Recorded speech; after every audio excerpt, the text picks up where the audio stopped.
who might not have gotten the memo, we will be discussing the importance of the family system. Allah subhanahu wa ta'ala tells us in the Quran, Ya ayyuhalladhina amanu qu anfusakum wa ahlikum nara. He tells us, save yourselves and then save your family. There's so much value and importance that has been given to this. And today we will have many discussions by many of our scholars who are coming here today. So inshallah, before we start with our program, before we start with our speeches, I call upon Hafiz Qari Yaqub Sharif to render us a recitation of the Holy Quran. Without further ado, Hafiz Yaqub.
So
أعوذ بالله من الشيطان الرجيم بسم الله الرحمن الرحيم الحمد لله رب العالمين اللهم صل على سيدنا محمد وعلى آل سيدنا محمد وبارك وسلم اللهم صل على سيدنا محمد وعلى آل سيدنا محمد وبارك وسلم اللهم صل على سيدنا محمد وعلى آل سيدنا محمد وبارك وسلم رب اشرح لي صدري ويسر لي أمري واحلل عقدة من لساني يفقه قولي رب يسر ولا تؤثر وتمم بالخير السلام عليكم ورحمة الله وبركاته. First and foremost, Jazakumullahu khairan for coming and also for inviting me here. This is a topic, this whole program retreat today is something that I am very passionate about.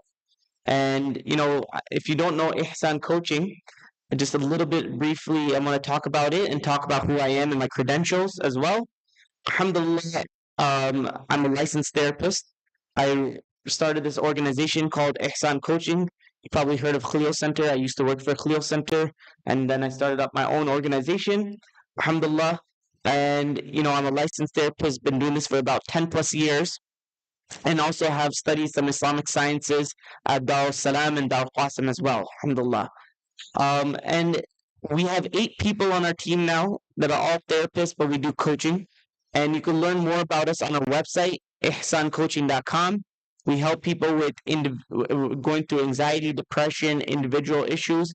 We help them, people that are in the process of getting married. We do premarital, which I think that's a whole separate topic that we should talk about one day, inshallah, and why that's so important because of how many divorces we're seeing today, especially within our youth. Most divorces are happening in the first 3 years of marriage. And if they last more than 3 years, it drops almost 45%. But most people are not even making it to 3 years nowadays. And on top of that, we do a lot of marital counseling or marital coaching, right? And you can learn more about us online, inshallah. So why am I so passionate about this topic? Well, I got married when I was 20 years old. Alhamdulillah, I'm 34. So I've been married about 14 years now. And I have 3 kids myself. But, let me just tell you a little bit, a story. Not a story, but, before I came here today, I saw clients. I work also on Saturdays and Sundays seeing people. So there was a person, he came in today. And I've been working with them for a while.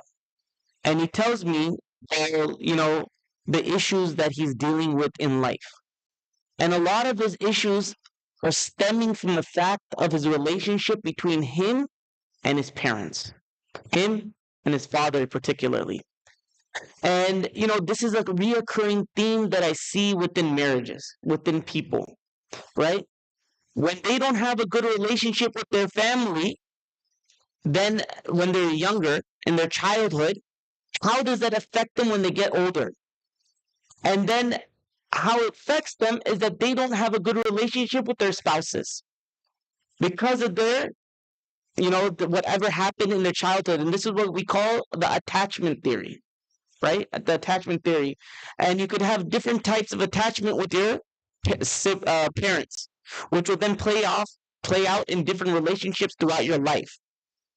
And so this is part of why we need to talk about these topics and what is going on with our children today, so that when they become older and then they become our age, they are able to handle the different relationships and able to be successful in their life.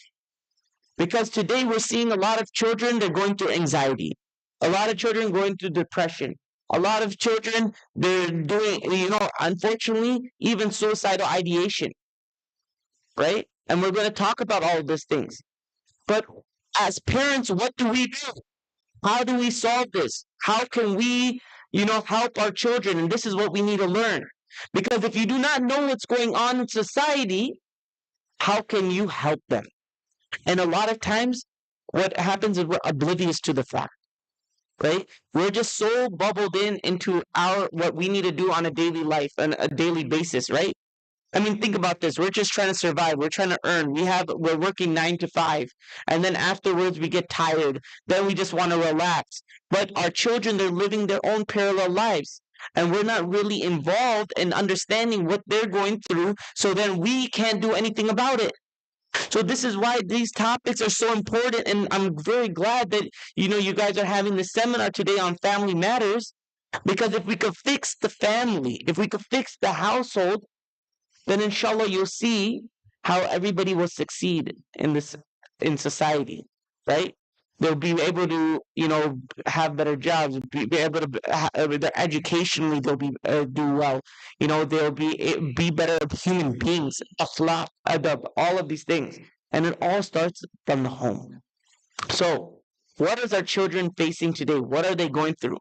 And the first thing I want to talk about when we talk about turbulent things that children are facing, well, it's because of our marriages.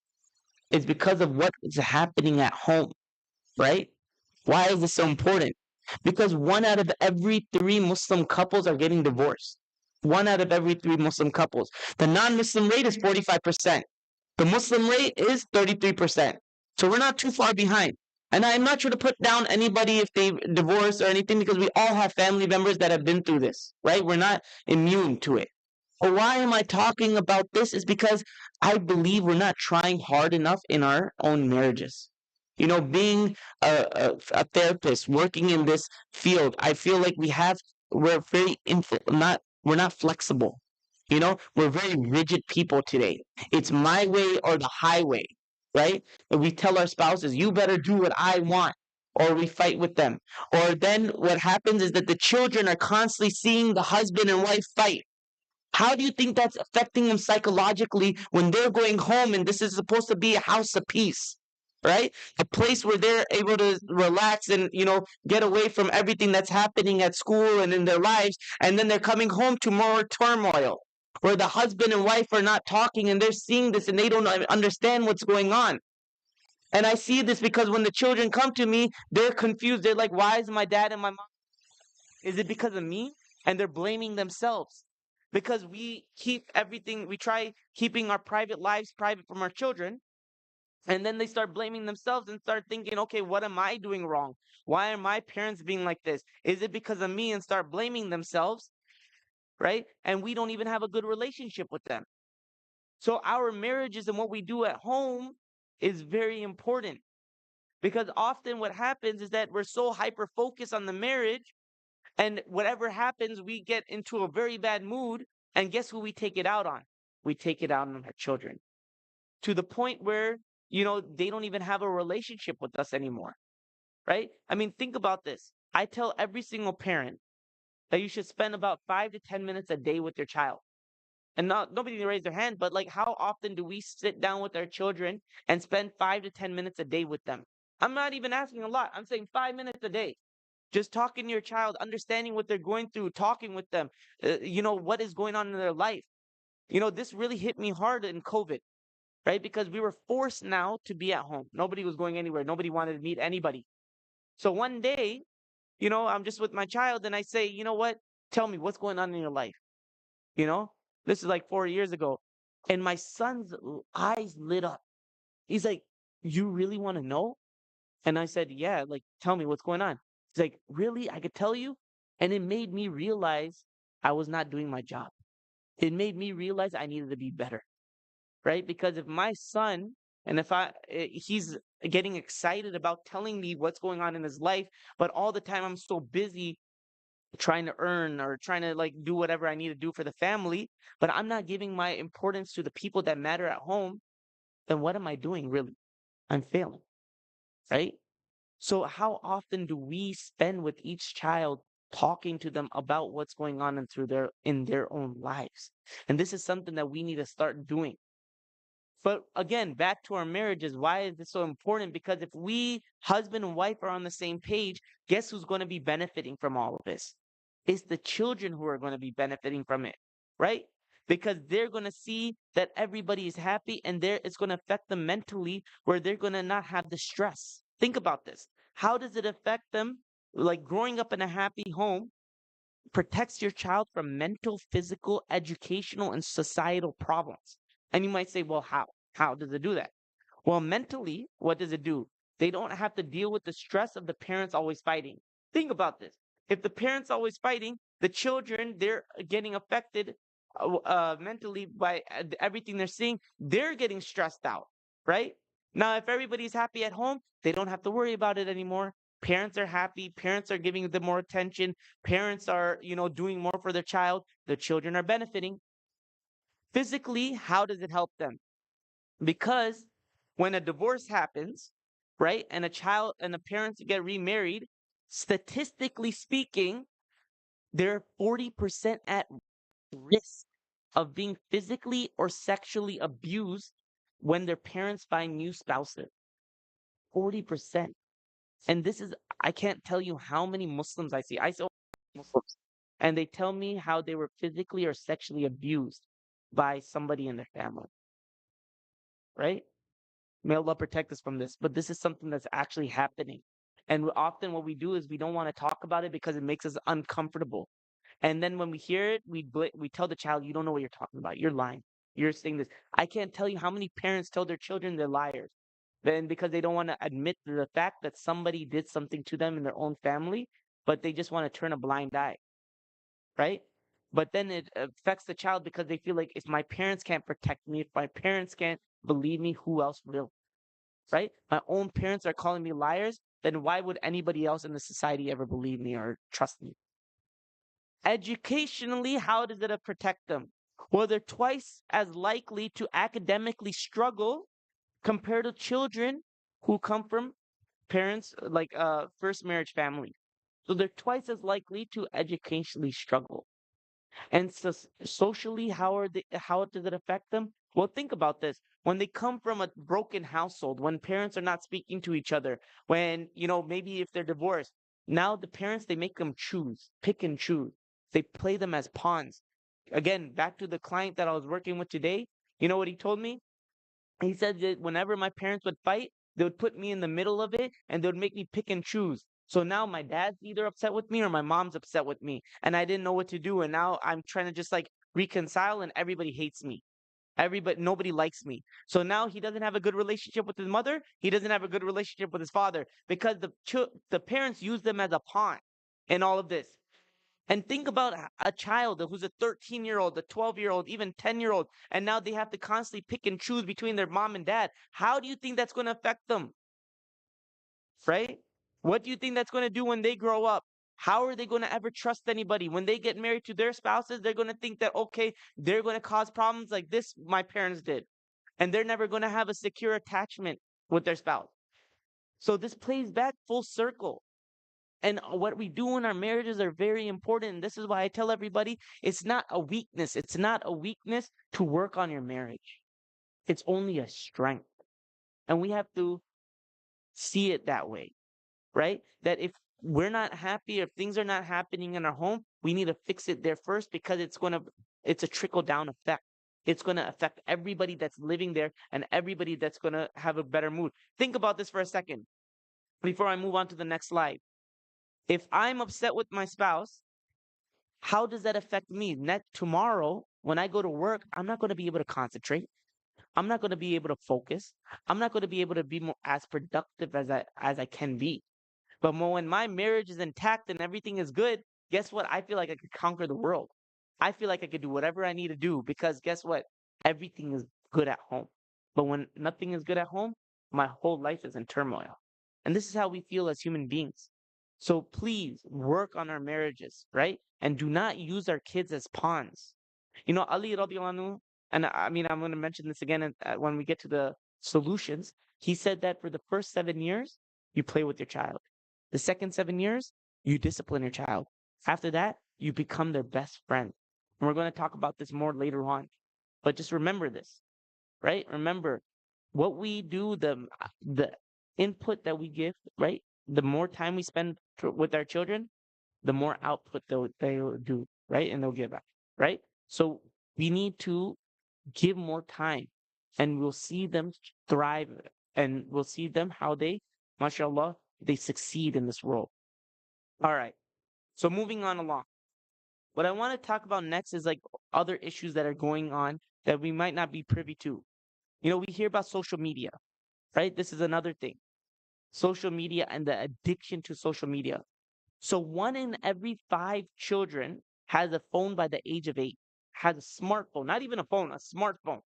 And I always tell people this is like giving a loaded gun to a child. Why is that? Think about what they could do with this phone. They have access to anything and everything, right? They could go and do whatever they want. And now they could go on any website that they want. They could search anything they want. They could read whatever they want. And how dangerous that is, right? Especially today with all the propaganda and everything that that's out there. Now they're reading and they're getting affected and they're thinking that this is true and this is right. And then when a parent tells their child something, they say, "No, you don't know anything. Well, I read this on this news and I read this over here and you're wrong and this is right." Why is this? Because they have whatever they want at their fingertips. And there's an addiction to this. So the tweens between the age of 8 and 12, they spend about 5 hours a day on their phone. Teenagers spend about 7 hours a day on their phones. Adults, we spend about 6 hours a day, right? I mean, almost one third of our day goes into phone, right? Think about that. Now, why is this so problematic?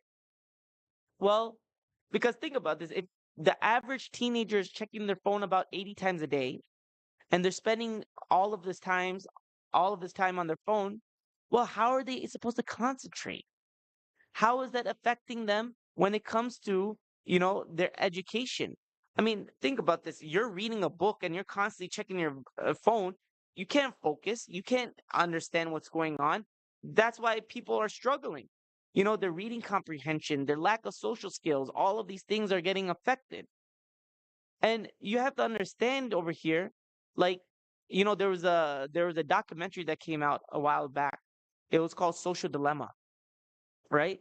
And they interviewed people from Google, Apple, Facebook, and all of these big high tech companies, large tech companies. And they interviewed them, and one thing they said is that they deliberately designed these apps to be addictive, right? They manipulate users by using algorithms that encourage addiction.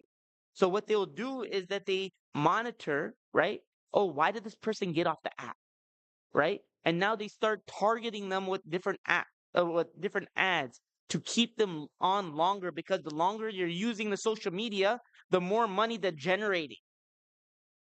So if you look at this, Mark Zuckerberg, right? He, I remember reading an article where he's like, yeah, and that he created Facebook, but he never even lets his children have a smartphone. So all of these people that created all these things, they don't even give their children this. But here we are handing them, chup chup, you don't bother me. Here's take this, take this. Don't talk. Like, don't bother me. I gotta do whatever I need to do. And we're handing them this, but the people that are creating these things, they don't even give their children that. How messed up is that? That we're giving our children the something that these people are creating are not even giving their children, just so that we could tell them to hush, stay quiet. We don't want to get bothered. So we need to do a better job parenting. Parenting is not easy, right? Nobody said it's easy, but it comes with a responsibility, right? It comes with a responsibility. And we have to understand how these phones are harming our children and what they're doing to that. And what are some of the harms that are happening? Well, the number one thing is lack of social skills. Think about this nowadays. You remember when we were younger, we didn't have all these smartphones, so we were forced to talk to people. We were forced to have a conversation. Nowadays, what teenagers are doing, there was a study that said that 43% of teenagers, they say they use their phones to avoid social interaction, to avoid talking with other people. So they will go to a party like our parents would take with dawats, and we were just thrown in with a bunch of kids, and we would just have to learn how to play and get along with people. Now you go to a dawah, you look at everybody, everybody's on their phone, right? Even the adults are on their phone. Nobody's talking to each other. They're all sitting around, everybody just like this scrolling. How do you think that's affecting their social skills? You try saying assalamu alaikum to a child, they look at the ground. They're like, "Assalamu alaikum," right? They don't even know how to talk properly nowadays. When they get a job, you think they're going to get hired for that job? Probably not, because most of the job, everybody has the same skill sets nowadays. But what do they look for? I work in IT as well. And what do they look for? They want to see who's going to get along with each person. They want to see how you're going to interact. They want to know, like, okay, I'm going to be with this person for 8 hours a day. I want to make sure that, hey, we have something in common because everybody has the same skills. Now, if you don't have those social skills, guess what? They're not probably going to hire you. They're going to be like, you know what? We'll get the next person.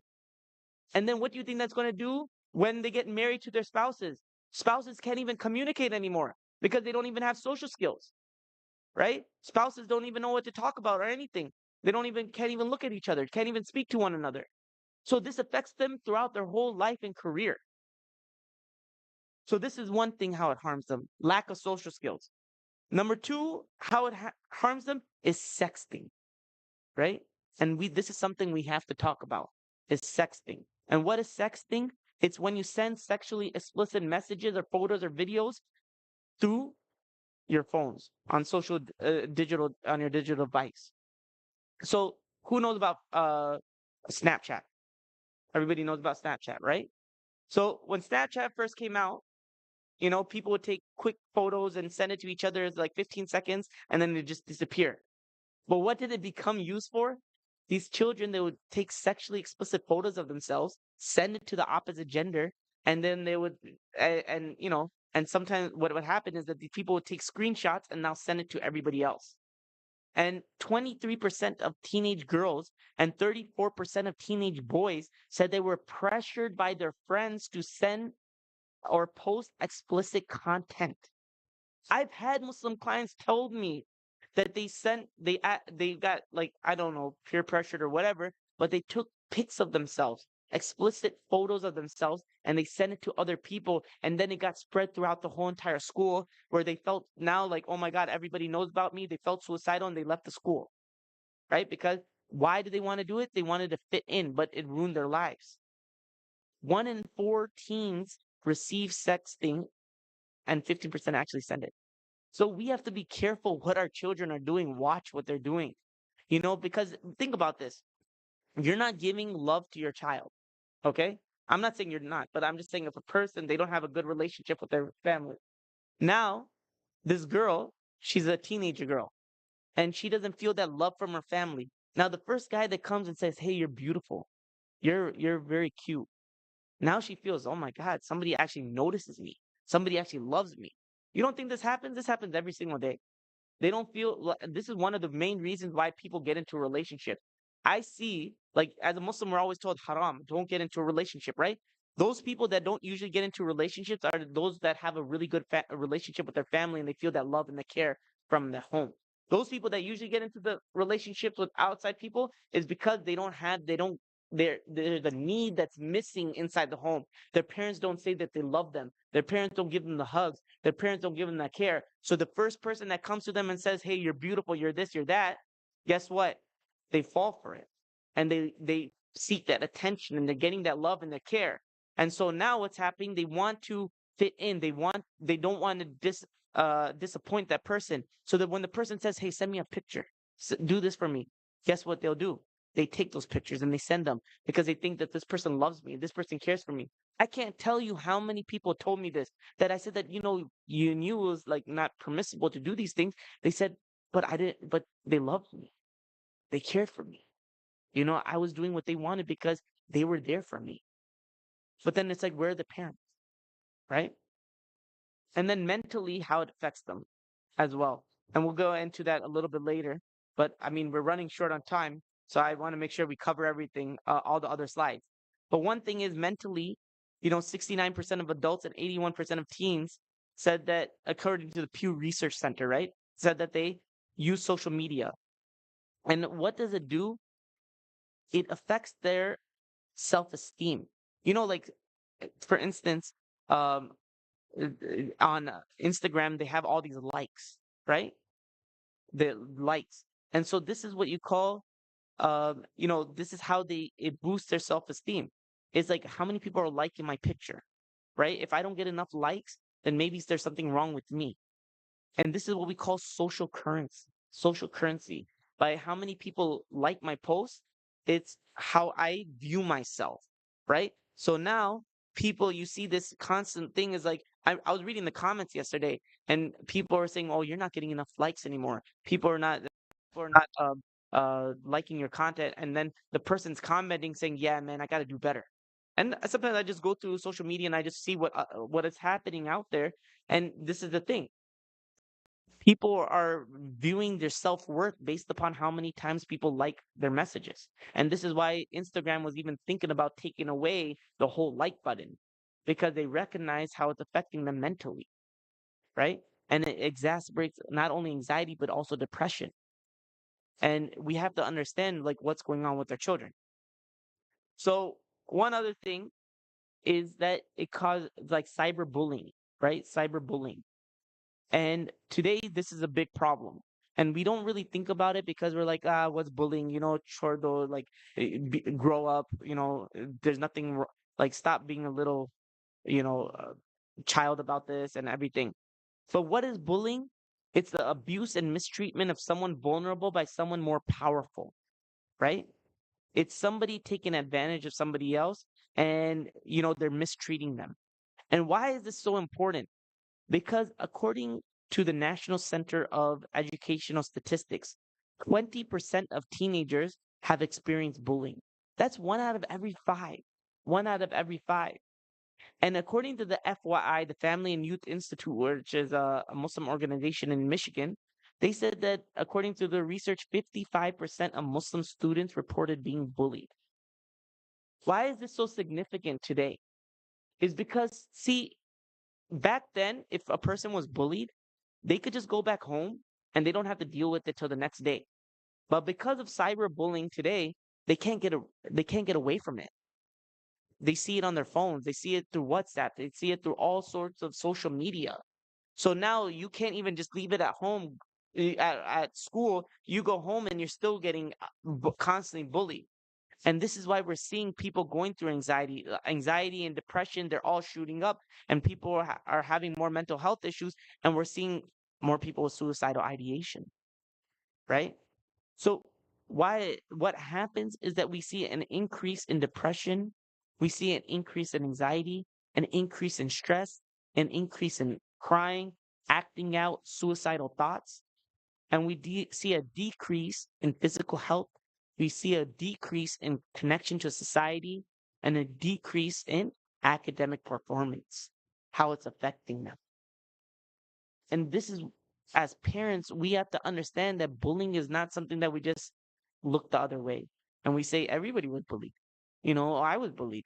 And we just we don't talk to our children about. Because if we're not going to help them, then they're thinking, who's going to help me? Who's going to be there for me? If my parents don't care for it, then who's going to help me? Right? So these are all the effects that are happening, and we need to be more cognizant. The problem is that we're just too busy in our lives, right? We're too busy with everything else that's going on. So then what happens? We turn a blind eye, right? Or we're just saying, or we don't notice it. And you have to read their facial expressions. You have to see what's going on their faces. 90% of communication is nonverbal. They're not going to say something. Like a lot of times somebody asks us, "How are you doing?" And we're like, "We're fine." But internally, we know how we feel. We feel very terrible. But just because we said we're fine, nobody asks us any further question, right? But you have to see it on their face. How are like what are they actually showing? And if there's a cognitive dissonance, right? They're like showing one thing and doing another, then we have to call that out and say, "Hey, listen, I don't think you're fine. What's going on?" And there's so many times I had to do this with my own child, right? He's saying something, but I noticed by his face, he's telling me in his body language, he's telling me something else. And I had to sit down with him. I said, "Listen, I know that there's something going on here. Tell me, And it might take some time. You have to build that relationship up with them, right? Maybe take them out for ice cream, maybe play some hoops with them, whatever it might be. And then they start opening it up and then they start saying, like, hey, this is what happened. And now you're like, okay, now I can do something about it. But if we're just going to just let it go and not do anything, then it's going to keep affecting them. So these are the things. So now moving on along, I want to talk about illicit relationships because this is something else that we do not really talk about and we have to be cognizant of. So according to the FYI, I mentioned them a little bit earlier. They said that 48% of women had Muslim women in college and 57% of Muslim men in college have had premarital relations, premarital sex. Right? Think about this for a second. Almost 50% of Muslim males and females are having premarital sex. And this is something that we just turn a blind eye to because we're like, okay, we want to get them educated and all this stuff. Nobody's saying not to get your children educated, but what this is what's happening in college. And why is this so important? You know why this is so important? Because I can't tell you how many adults I see that have had premarital relations in college and now they're not happy in their marriages and they're not happy in their own life because they're thinking about somebody else, right? Again, today, I had a client. I had two clients today. I see people on Saturday, right? He had a relationship with somebody else, and now he's thinking that his marriage is not great, right? He's thinking that, oh man, this wife of mine, you know what? Maybe it would be better if I married this person instead. And how many people think like that? And this is why Allah subhanahu wa ta'ala puts these boundaries. He puts these things there for us. And He says, La taqribu zina. He doesn't say don't commit zina. He says, don't even come close to it. Because the moment that you come close to it, the moment Shaitan plays with your mind and puts all these doubts in it, and now what we're doing is we're tricking ourselves and we're trying to find every excuse in the book to make sure that guess what? That you know what? It would be better for me to leave my wife and leave all of this stuff for somebody else. And we don't put effort in our own marriages. So we have to understand what's going on with our children. And one of the things and why this is so important is because of the rise of pornography. The rise of pornography, right? One in every five kids by the age of 8, like I said, have a smartphone. And I alluded to it earlier, but I'm going to be a little bit more graphic right now. Is that what are they doing on these phones? They're not just scrolling innocently; they're watching things. 67% of Muslim males, 37% of Muslim females, according to FYI, again, they do a lot of Muslim research, have watched pornography at least once by the age of 18. Think about this, Muslim males and Muslim females. What do you think that's going to do with them? And, if you talk to Mufti Azim, and I know Mufti Minhaj is coming later on, he mentioned it when we did a late night talks in Ramadan. He's like, I guarantee probably 90% of people already have watched pornography, if not more. Right? But we're giving them the ability to do that. We're not stopping them because now they have constant access to this and they can watch whatever they want. And what do you think that's doing? That affecting their brain and affecting how they think, and they're constantly watching these things where, like, I have adult males today who told me that they cannot function. They cannot function without watching. Right? And they have great jobs. They're working corporate, they're doing all these things, but they cannot function. I have teenagers who are telling me that they watch it 5 times a day, Muslims, right?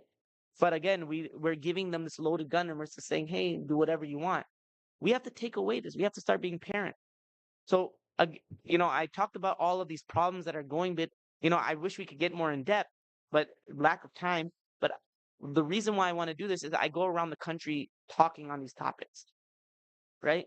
And one thing I realize is that parents, they don't really know what's going on with their children. And I don't have, I probably have one time to tell them and like speak to them. So I try telling them all of the issues or whatever majority of the issues that are going on. And, I wish we could get more in depth in all of these, but we as parents, we have to educate ourselves. We have to understand what's going on so we could help our children. And, one thing before I get to the solutions, I want to just talk about suicide because the reality is a lot of more Muslims are committing suicide.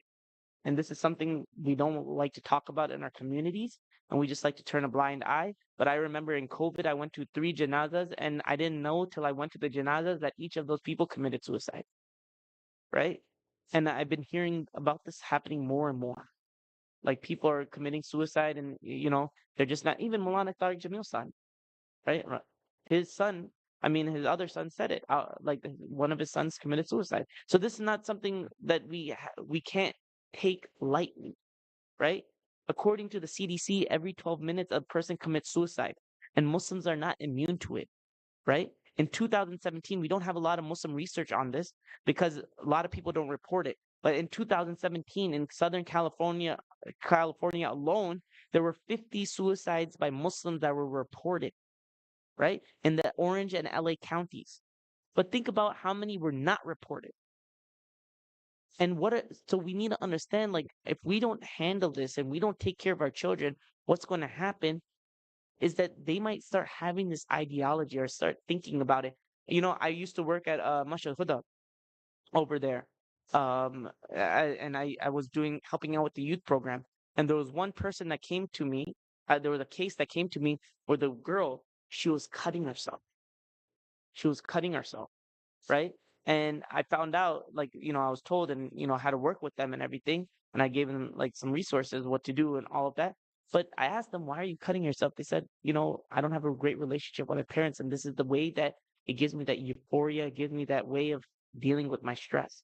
And this is not just one isolated case. I see this happening a lot of times. And they'll cut themselves on their thighs or they cut themselves like places where it's not visible, right?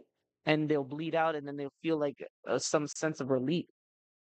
I know this could get very graphic, but this is the reality that's happening and we have to do something about it. So what are some warning signs about this? Well, if you see your child's behavior change, right? They used to be very social. They used to be happy go lucky person. They used to do all these things. Now all of a sudden, they start isolating themselves. They start being inside the room. They start talking about death a lot. This is something that we have to be wary of and be like, okay, what's going on? Why all of a sudden a change, right? If they start having negative thoughts, right? What happens if I'm not alive? Would you guys even love me? Do you guys even care? All of these things. We usually tell her, stop talking like that. Just talk about something else because we feel uncomfortable. No, what's going on? Why do you feel like this? No, we love you. We care for you. If they are starting to become isolated, right? Now they're not meeting people. They used to have a bunch of friends, but all of a sudden now they're just alone in the rooms. That's another warning sign. A loss of interest. They used to love playing basketball, or playing with their dolls, or playing whatever, and now all of a sudden they don't like to do anything. Right? That's a loss of interest. And often what happens when people want to die, they actually say it. They actually explicitly say it. Like, yeah, I don't want to live anymore. And then we just say, you're just joking. You're just not saying anything. You're just saying these words. So these are all warning signs that we have to be wary of. Now, quickly, I have 10 minutes. I'm gonna just talk about solutions, right? We don't want to just talk about problems. We want to talk about what can we do as parents. How can we help? Well, the first thing you know, lessons from Luqman, or the wise, right? Some say it was a prophet, some say it was not. That's beside the point. But why am I mentioning this? And comes in the Quran, right? It's because we see how Luqman the wise would talk to his son. And this is something that we all could learn. It's so beautiful, the Arabic language, right? He says, Ya bunayya, oh my beloved son. He didn't just say, oh Muhammad, or oh this, or oh that, whatever it is. He said, Ya bunayya. And I want to talk about this for a second because, I have 3 kids, alhamdulillah. And my daughter, she's 9 years old. And when she was younger, when I had my third daughter, I call her Guriya, right? I say, Guriya, come here. Guriya this, and just give them nicknames. And I remember one time I called my youngest daughter. I said, Guriya. My daughter got so upset. My older daughter got so upset. She said, no, that's my name. That's my name. You can't call her that. You can't call her that. And I was like, oh, my bad. Sorry. Right? But they love this when we call them these names, right? But what do we often do with our children? We scream at them, we yell at them, we say, come over here, get over here. Or we say these names or whatever it is because we're upset with them. And we don't talk to them softly and we don't talk to them with that love. And this is something that we learn in the Quran, how Luqman the wise talked to his son. He said, Ya bunayya, oh my dear son. And then he goes into whatever, like the different lessons that he teaches. So the number one thing is speaking, how we speak to them. Often when I talk to adult children, they tell me, yeah, I ask them how is their relationship with their parents when they're growing up. They said that my parents, they would hardly ever talk to me, and when they would talk to me, they would talk to me so harshly, right? That, now that I'm older, and this is why you see, and this is unfortunately what's going to happen in like later on in the next generations, is like, how these non-Muslims, they only see each other on Christmas and Thanksgiving and Easter and all of these things. That's how Muslims are becoming too now, right? Where they only see them in Eid and holidays or whatever because they don't want anything to do with their parents. Because they have such a bad relationship, they're like, I want to keep distant. So if we have a good relationship with them growing up, guess what's going to happen? They're going to have a good relationship with us later on. So this is one thing, is how we talk to our children. Number two is when he says, establish prayer and enjoying good and forbid evil and be patient with what afflicts you. Indeed, it is from the most important commands. This is something that we have to understand. The Quran has all the answers. The Quran has everything for us and tells us what to do. And we need to make sure that we are implementing it in our homes. Again, Mufti Azim is actually my teacher. I studied at Dar Salam, so that's why I will give you this example. Is he always says, like, he said one time when we were at tafsir, he said that, I blame the parents because the parents, like, how many parents are there, but where are the children? I'm not saying now, of course, there's a parallel program, right? But what I'm trying to understand is like, if we want our children to change, we need to bring our children to the masjid. We need to take our children with us, right? And we need to do something ourselves. I remember I'm in a group chat one time in a WhatsApp chat, and I start talking about this, and I said that, okay, if we parents are always complaining about children, but I said that how many of us actually take our children to the programs, on a Friday night or on a Saturday? No, because we get tired, and so we don't take our children because we're too tired to go. Then what do you think is going to happen to children? They can't drive themselves. So we need a sacrifice if we want our children to change. That's why you see these children, mashallah, you see the same thing with all of these ulama and all these people like that grow older, is that their parents sacrificed and they brought them to the masjid where they had an attachment to the masjid, that they felt like this was their home. So then they felt like they're at home whenever they come. That's why you see all of these third spaces coming up. Why are all these third spaces coming up? Is because they don't feel like they could be inside the masjid. They don't feel like the masjid is home, so they need to go outside to a third space, which is kind of sad that they don't feel like this is a home, so they have to go somewhere else, right? But if we made this feel like a home and we brought the children there growing up, now they feel like this is where I want to be. And this is why you see, mashallah, those people that, that come from that background, whatever it may be, they have such an attachment and they're always there and they grow up and they bring their children and all of this stuff because of what their sacrifice their parents did. So we cannot be lazy, right? I understand we're all busy. All have these things, but we should make it at least a habit once a week minimum, that we say we're bringing our whole family here. Afterwards, take them out for ice cream. Afterwards, take them out for dinner. That's what I do. If we go out to a program, we do something fun afterwards, right? Not to say that the programs are not fun, but children are different. So we have to do both. Take them to there, take them out for ice cream, do whatever they want. So now they realize, like, yeah, you know what? I want to go to the masjid because afterwards we're going to do something fun, right? So it starts off at home. Now, quickly, I got 6 minutes. I'm being cognizant of the time. Is what else can we do? The number one thing is, make sure your child learns a deen, right?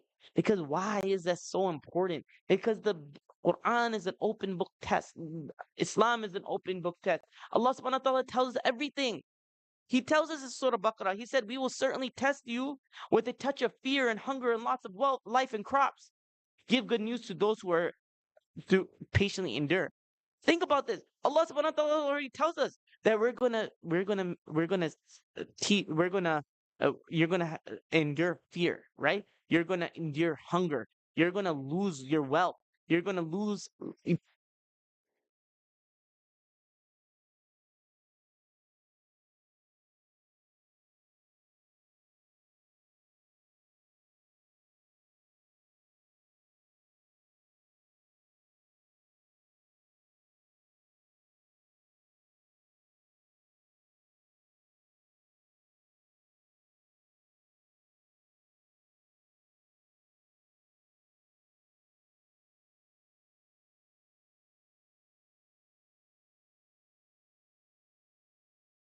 they're not going to blame Allah subhanahu wa ta'ala for this. And they're going to know how to handle these things. Like everything that's happening in Gaza today. You don't see these people in Gaza after everything they're going through. They're not losing their faith. They're better Muslims than all of us. Right? They're better Muslims than everybody here because they know this is a test and they're not even losing their iman. And you know, if you guys don't know this, they have the highest percentage of like in the area of huffaz than anywhere in the world in Gaza. Right? So this is the thing is we have to teach our children the deen because then they know how to put everything into perspective. Number 2 is become your child's best friend. I talked about Ali radiallahu anhu, right? I said the first you play with them. The second 7 years, you discipline them. After that, you become their best friend. Because technically in Islam, once they hit like 13, 14, 15, usually they hit maturity at that time, right? They become a man or a woman according to Islam, like especially at the age of 15 in the Hanafi fiqh. After that, they become baligh. Now, Islamically, they're adults, but today we treat them like children. We treat them like children, and then so they act like children. And this is a problem. We my grandfather, he moved out of his house like he moved to Pakistan when he was like 16 years old, 17 years old. He got married and he moved from India to Pakistan, right? And he had my mom and my aunt and everything over there. But why do I say this is because think about this. His dad told him, I can't do anything for you. So at 17 years old, think about this. He moved from all the way Hyderabad all the way to Karachi and he started up his own life. Nowadays, we get so scared if our child goes from Lombard to, Des Plaines, right? We're like, oh my God, what's happening with them, right? And we baby our children so they can't grow up. And we need to become our child's best friends. Because at this age, what happens is that they already have a mind of their own. And if we keep berating them and all of these things, then they're never going to feel comfortable talking to us. And then they're going to talk to strangers rather than us. And I'd rather my child come to me with the problem rather than going to somebody else. But the only way they're going to do that is if they feel comfortable with us. So I understand it's hard. I get it. That if they come to us and talk to us about like drugs or problems or like a girl or something or a guy or whatever, but we need for a girl or a guy, right? Not a guy and a guy. Just have to clarify that. But what am I trying to say is that we, at least they're coming to us so I could do something about it, right? Rather than not letting me know and then going to random strangers. So we have to be open with our child. Right? We have to understand that they're adults Islamically, and we have to have that relationship where we could talk about certain things and spending time with them as well. So there's a lot to say, and we only have 1 minute left. But inshallah, I hope this was beneficial, and I hope that we learn that please put more effort in your children. And the last thing I'll say, and I forgot to mention this, is that we need to start being parents again. Start being parents again. What do I mean by this? Look, I said that we have to be open with them, and when they get older, we need to have discussions, and, not be so strict. But when they're little, when they're younger, this is the time to mold them. This is the time to mold them, right? And if I don't take that time between these 7 to 14, then who's molding them? The social media and everybody else. And this is the time to be parents. Take away the phone. I told my son, he's 11 years old. I said, you're never getting this smartphone until you're 18. Once you leave my house, you can do whatever you want. But when you're here, you're never getting it. That's the rules. But I mean, I gave him other stuff, so he knows that I'm not being rude or mean or anything. But I told him why. I also explained to him why. And I said that, listen, because my child none of our child are dumb. They're smart. They go to public schools, they go to private schools. They know everything that's happening. You don't think they know about pornography. You don't think they know about drugs. You don't think they know about all of these things. They know everything at the age of 11. I remember I worked at Muslim schools before, and I remember the second grade teacher telling me, hey, can you talk to these boys? They're already talking about all of these things, and they're in second grade. They know everything. But we just think that they're innocent butcher and stuff like that. They're innocent, don't get me wrong, but they know what's going on. But so you have to talk to them and explain to them, and so they understand why. So my son, he's 11. He knows he's never going to get a phone. Yeah, does he argue? Not argue, but does he say oh, I want it and everything? And he says, Dad, please? But no, that's being a parent, right? I'm doing that because I love you, right? And so we need to start being parents again, not letting our children be our parents, because that's the difference today. So I will stop here after that one. And alhamdulillahi rabbil alameen. And inshallah, hopefully this is beneficial. And please do check us out at ihsancoaching.com. Please let other people know as well. And we have flyers and we'll have a table outside as well. Jazakumullah khairan. Assalamu alaikum. Jazakallah khair, Brother Farhan. May Allah reward Brother Farhan. May Allah accept and put barakah in all the work that Ihsan Coaching is doing. And as we mentioned, and as Brother Farhan mentioned, that he is the founder of Ihsan Coaching. Ihsan Coaching provides modern, goal-oriented coaching and therapy services grounded in Islamic principles. Again, this is therapy that's geared towards Muslims. This is most definitely needed in our communities. So please visit the website, get more information, or you can speak to Brother Farhan after this. Inshallah, we can all proceed to the lobby for a short snack break. And our next session will be by a very familiar face. So we can all break to the lobby. And please return at 3:30, as our next session will be conducted by our very own Mulana Siddiq. Jazakallah khair.